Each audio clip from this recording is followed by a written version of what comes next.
Siamo qui nella chiesa dei Santi Pietro e Prospero, nel centro storico di Reggio Emilia, e proprio in questo luogo ricco di tradizione, di fascino, di arte si parlerà oggi proprio di arte, perché sarà qui con noi Philip Daverio, uno dei più grandi critici italiani, e sarà proprio lui a svelarci lo stretto rapporto che nel nostro paese c'è tra il popolo, la gente e l'immenso patrimonio artistico e culturale italiano.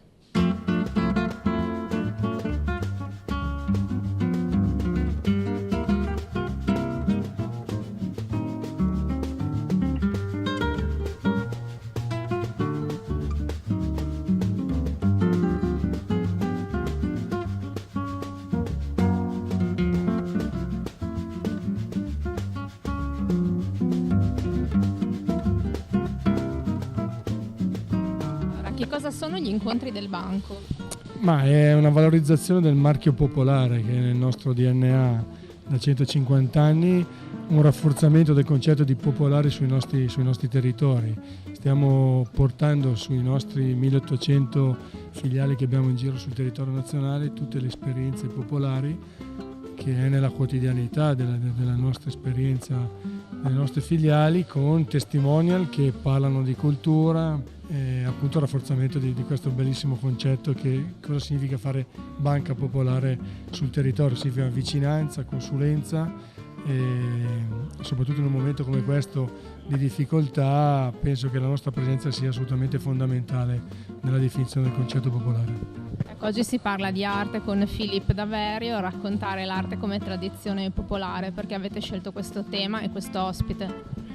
Abbiamo scelto il tema arte e cultura. Mi permetto di dire, senza essere Daverio, che se c'è l'eccellenza massima in Italia è rappresentata dalla cultura in tutte le sue espressioni, e riteniamo che un testimone come Philip Daverio possa solo illuminare questa bellissima location e con questo pubblico che ho visto entrando questa sera già numerosissimo. L'Italia può ripartire anche attraverso la cultura. L'Italia deve ripartire dalla cultura, la cultura in tutte le sue derivazioni, poi deve rappresentare veramente il punto di partenza in un momento difficile come questo, ma con tutte le prospettive di ripartenza forte che abbiamo in tutte le nostre eccellenze.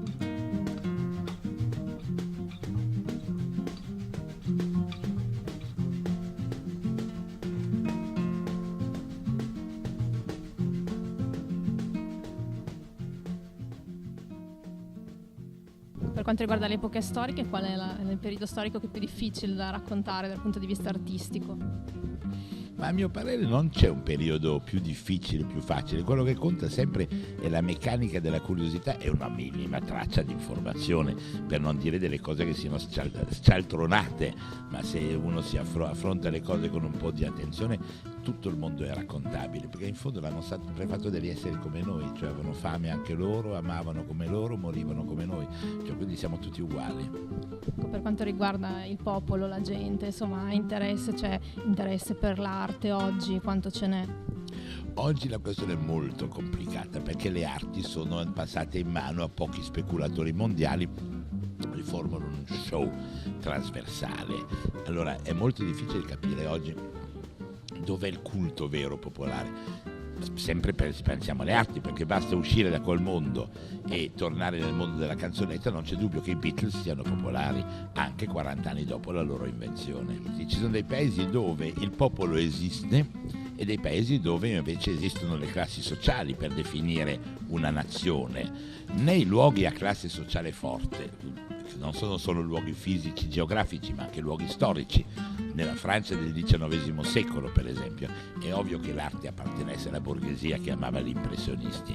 Nei luoghi invece dove esiste una cultura trasversale popolare, e l'Italia da questo punto di vista è un pezzo di tradizione della mescolanza sociale perenne, l'arte non è solo un fatto di classe, aspira le sue evocazioni anche dalla tradizione e dal mondo popolare, e questo rende tutto il percorso dell'arte italiana molto particolare. Per quanto riguarda l'Emilia Romagna, questo legame tra arte e cultura popolare è forte, secondo lei?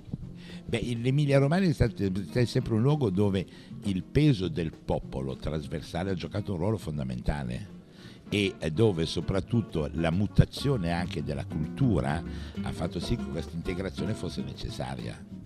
Per quanto riguarda il rapporto tra arte e gente, insomma, e popolo, c'è differenza tra nord e sud Italia? Ma direi di no. Dipende cosa intendiamo sempre per arte. Se l'arte è quella roba che ci vendono a New York all'asta, è ovvio che non c'è nessuna comprensione possibile, un'altra lingua, un altro mondo. Se l'arte invece fosse quella cosa che vediamo anche nelle chiese intorno a noi, viene molto più naturale. E si può avvicinare la gente all'arte? Cos'è più importante oggi? Offrirgli l'opportunità di vederla, cioè aprire le porte, comunicare, raccontare e far partecipare. Questa sera che cosa racconterà al pubblico che è venuto qui ad ascoltarla? È la storia di cosa vuol dire l'arte popolare.